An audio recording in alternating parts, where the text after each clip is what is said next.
instead of going under. You know what song I love? Is the song where they do I think we're all the mistakes you made the night before. Oh, yeah. And, What I said to you last night. yeah. It's really tough to sing a song while another song is playing. I'm Hannah Kaiser, and this is the Bandwagon. Last week, we bandwagoned Justin Verlander's no-hitter and the rest of what the Astros are doing this year. And after that peak pitching performance, this week they scored enough runs against Seattle on Sunday to beat like half of the NFL teams that played. So there's really no excuse to not still be watching baseball. Maybe you're interested in rooting for a playoff-bound team with an elite pitching staff headlined by a 30-something Cy Young Award-winning ace with a power-hitting left fielder who's practically still a child, but you're also looking for a little bit more drama and pathos than a team that won the World Series just 2 years ago exactly as predicted. Well, we've got you covered. Which is why this week, I'm bandwagoning the Nationals. They're good this year. Not good enough to catch the Braves, but after finishing the first 2 months of the season 9 games under 500, they are now leading the NL wildcard race. You could start bandwagoning the Nats now and have a chance to see the team win its first ever playoff series. And I say that because the international exchange rate on postseason victories is that it doesn't count at all. I'm sorry, the Expos are great, but DC doesn't get to claim the 1981 division series, not while the Quebecois are clamoring to bring baseball back to Montreal. Point is, the fucking Red Sox, you want to curse? Even the Marlins have won 2 World Series, and the Nationals, who have finished first 4 times since 2012, have never even sniffed a 7-game series in October. They are so consumed by their annual autumnal ineptitude that they even brought in camels to try to change the energy, and that's not even a thing. Why does camels change anything? I don't know. They were like, oh, we can't get over the hump of winning a playoff series. Plus, without the Nationals, the Mets would not have been able to achieve their final, practically transcendent form by blowing a 7-run lead in the 9th inning. Boom. What's up, Mets? Speaking of that game, I gotta have a chat with my close personal friend, Max Scherzer, who said after that dramatic comeback, Don't all of a sudden jump on that bandwagon. If you weren't watching before, then why start watching? Ready for the show? Max, watch me. In fact, watch me jump on this bandwagon just because of how much I like watching you. The 3-time Cy Young Award winner currently leads all of baseball in fielding independent pitching, and even though we haven't bandwagoned the Nationals yet, we have already talked about Mad Max on this show twice. So maybe we should skip him altogether. Fair enough. Scherzer is a terrifyingly intense dude whose language rivals that of me, and who is so precise that he practices pausing for the national anthem, which makes it all the more endearing that earlier this year he lost track of how many innings they play in a baseball game and celebrated a not actually walk-off in the bottom of the 8th. A real hero for anyone who has ever told their coworkers TGIF on a Thursday. Over the weekend, 31-year-old Aaron Barrett threw his first major league inning in over 4 years. During that time, he had Tommy John surgery, a procedure to remove bone spurs from his elbows, and then broke his humerus, which is this bone, which would be enough to make a lesser man think that perhaps he'd be better suited to a lower body activity. Not very funny. But luckily for our viewing pleasure, no one was able to convince Barrett to take up cycling or tap dance, and so instead he toiled his way through rehab and the minors to bring us the most heartwarming baseball video this season. You've been an inspiration to me, brother. Inspiration to the coaches and to these players.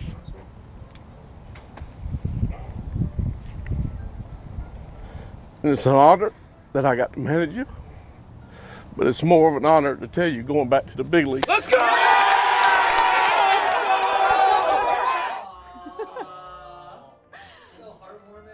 Barrett broke down sobbing in the dugout after pitching a shutout inning on Saturday, which I don't have a good joke for because more men should embrace heartfelt displays of hard-won emotion, and also because I sliced the tip of my finger making toast this weekend and as a result have sworn off cooking entirely. After signing veteran outfielder released by the Giants back in May, the Nationals unwittingly picked up a family-friendly earworm.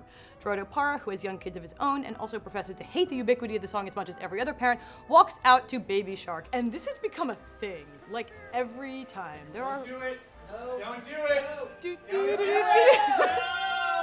Despite subjecting his teammates to that song dozens of times over the course of each homestand, the rest of the Nats still like Parra, enough that they've embraced the trend he started of dancing down the dugout Soul Train style to celebrate each home run. It's a lot of this. It's a lot of just like... And the only one who has any commitment is Brian Dozier, who literally just like twerks on people. Which is proof that being supremely talented in one area of life might give you an undue amount of confidence in other areas, and also helps to explain why I have Max Scherzer hits a home run Google alert set up. Also, they do the president's race, which is a great reminder that a Donnie Darko-sized Easter bunny just absolutely ruining a plush Teddy Roosevelt does less to diminish the dignity of that office and everything currently emanating from it on a daily basis. Plus, if it ever started to trend on Twitter, we'd probably get a press conference in which Trump needlessly clarifies that he is, quote, very, very white. It's incredible, folks. Root for the Nats, because you got to admit it would be just a little bit delicious if they finally broke the curse after parting ways with Bryce Harper. Do. Yeah! All right, let's do fan, not a fan. Yeah.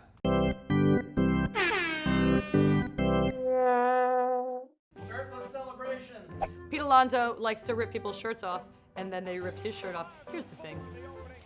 Show us your chest. Yes. Fan. I don't think that he should have gotten a shirtless celebration for a walk-off walk.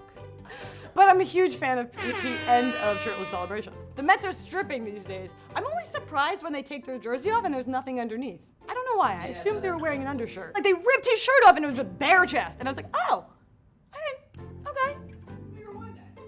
That's hot. I don't know. Is that why? What kind of hot? Synthetic material. Oh, okay. Mhm. Yeah. The Expos. Okay, there are two current major league teams that started as the Washington Senators. Do you know which ones? Chrysler, don't answer. White Sox. Nope. Royals. Nope. Twins. Rangers. So, my point is, they don't call themselves like a DC team. Like, people in DC don't root for people in DC root for all different teams because it's a transient city, which is why it's a bad place for a baseball team. Yep. Clean slate. Every time you leave a city, clean slate. So the Expos, they're great. They have nothing to do with the Nationals, but they're great. UB. Yeah. That's their mascot's name.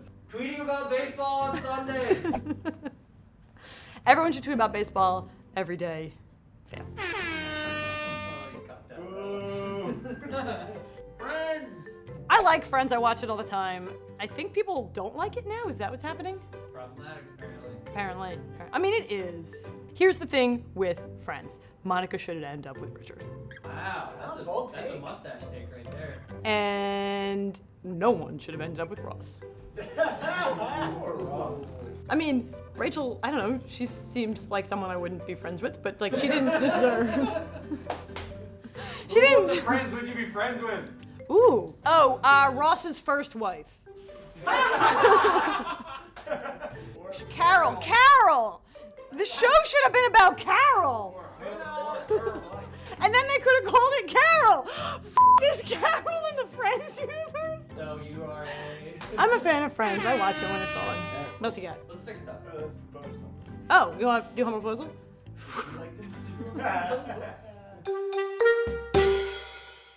We're doing something different this week in honor of the fact that none of you are watching baseball right now. Happy football season! The NFL should replace the coin toss with a quick round of rock, paper, scissors. Oh, you think that's silly? I'm confident that the sanctity of grown men in brightly colored spandex tossing a ball around for 3 hours while mute furries encourage tens of thousands of people to chant nonsensically in unison while getting day drunk will be just fine.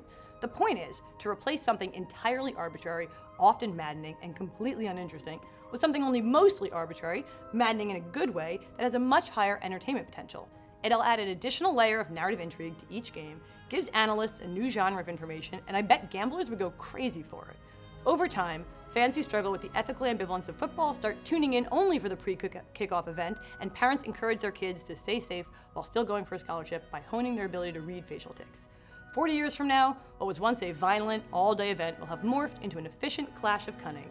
Regional allegiances and team iconography remain the same in the RPS league that has now replaced the NFL, and of course, Tom Brady is still playing. Yeah, Tom! Future football! This week, we are rooting for the Nationals. They're the only team in the NL wildcard that's actually trying, so it, give it to them. We don't even need 2 wildcard teams. We're a fan of, okay, not a fan, the main thing is, I thought you were gonna say football, and then I was gonna say, not a fan. Football! Not a fan. Don't watch football, just watch baseball. End the show. Rock, paper, scissors, shoot. Ooh!